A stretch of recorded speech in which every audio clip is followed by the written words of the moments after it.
Hi guys, I missed you. I don't know if you missed me, but I am going to, one of my goals here, if you're not new or if you are new, I want to talk and I want to yap as much as I can on this YouTube channel because that's what I envisioned when I was young and I envisioned myself as a YouTuber. I think I'm going to talk to you guys about things that I know, things that I don't know, as much as I sing. So I'm actually going to share with you something I know a lot about, something I have a lot of experience with, and that is that my poetry has been published 4 times. 4 times. This is huge. We're aiming for 5, we're aiming for 6, 7, 8, 9, 10. Basically, this is huge because I've been writing since I was 15, and to go from that to having your work be published in 4 different magazines, be an active contributor to 4 different publications, it's something that you may know about, something that you may not know about, and I'm just here to talk about it. So this is my printed copy of the Diaries Collective. I was part of their first issue, my poetry was, and that was pretty funny because I have submitted quite a few things to them, even to this day, but the editor and the head of the Diaries Collective chose this poem of mine off of my Substack, if you're familiar with that platform, and asked if it could just be included in her magazine. So this is, it's just crazy. And I basically just want to encourage you guys to do the same. This is such a random side quest that I do, genuinely. Every month I will just sit down and research and look for magazines that have open submissions, and I'll just write something and I'll just do it. So let me take you through the process. I should probably say where else I've contributed. I've been a part of the Compor. My work has been a part of the Fulcrum Review, and lastly, most recently, my work has been featured in Puella magazine. So it's just so cool. It's just so cool to kind of be recognized in that way and have your poetry reach random people in different ways. So let me take you through the process.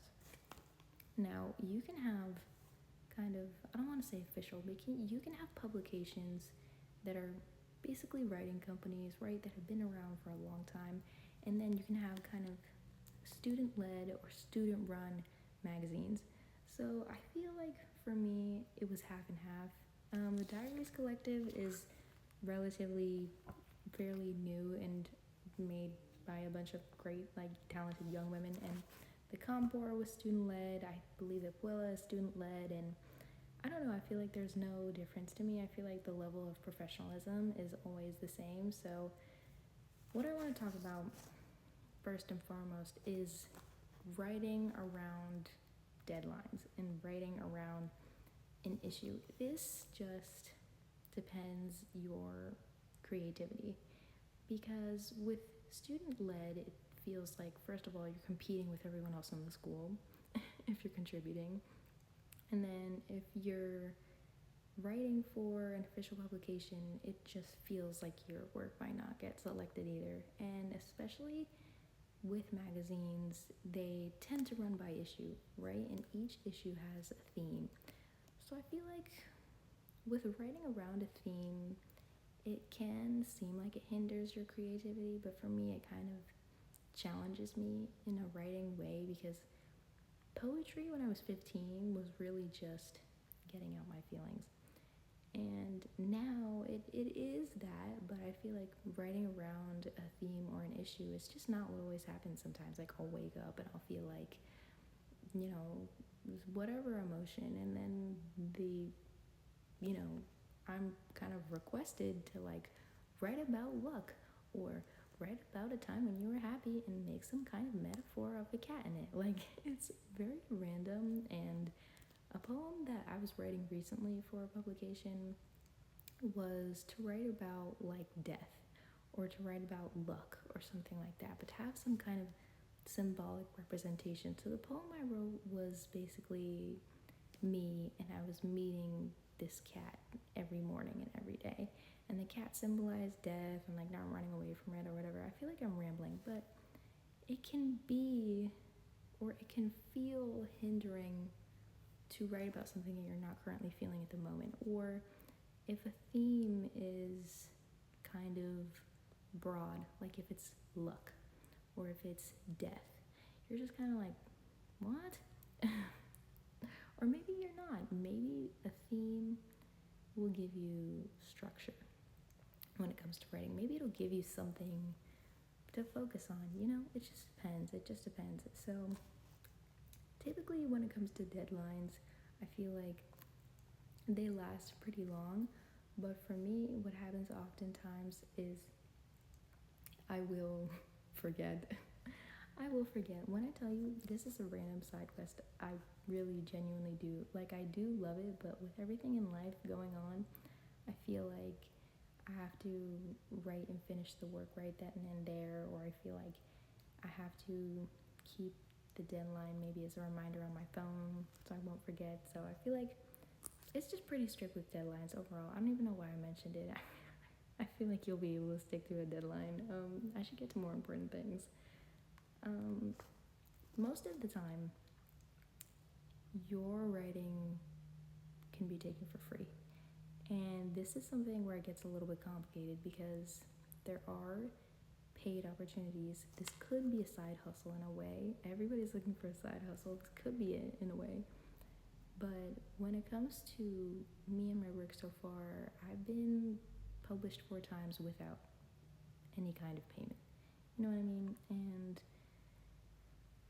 it's tough because certain writing competitions, maybe they'll give you visibility as a writer. Maybe the company will be like, send us a draft of your book and then we'll pay for, whatever. And I think genuinely it's going to be a hot take, but I think that if someone is paying to have their work submitted or read or edited, I just feel like it pushes people away, especially young people.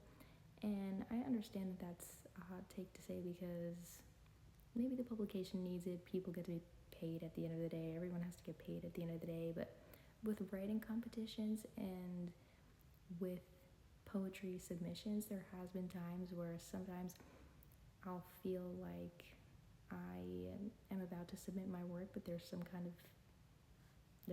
fee and there's some kind of money involved. So listen, that's all what you want to do. Sometimes I will consider it. It just depends. Like one time, it was about to be $50, and listen, I don't know. I feel like I'm rambling and not giving you enough actual information, but this is also something that is fairly easy to do. Like I said, I learned about this through Instagram, through Substack, just through some pretty easy online research. Like, I feel like if I just looked up poetry submissions in March, it'll come up. It was really just something that I came across, and something that I definitely came across for a reason because I was already writing. But I'm going to have to make a part 2 of this because I'm running out of time. But see, now I don't even know what to say. You caught me. I should have had a script, and I should have wrote down things that I wanted to mention. But with my YouTube videos, I also want to keep it casual, so I really don't care. Not that I don't care like that.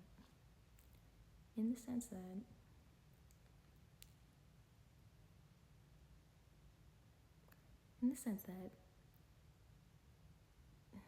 I don't have enough time to say it. I really don't.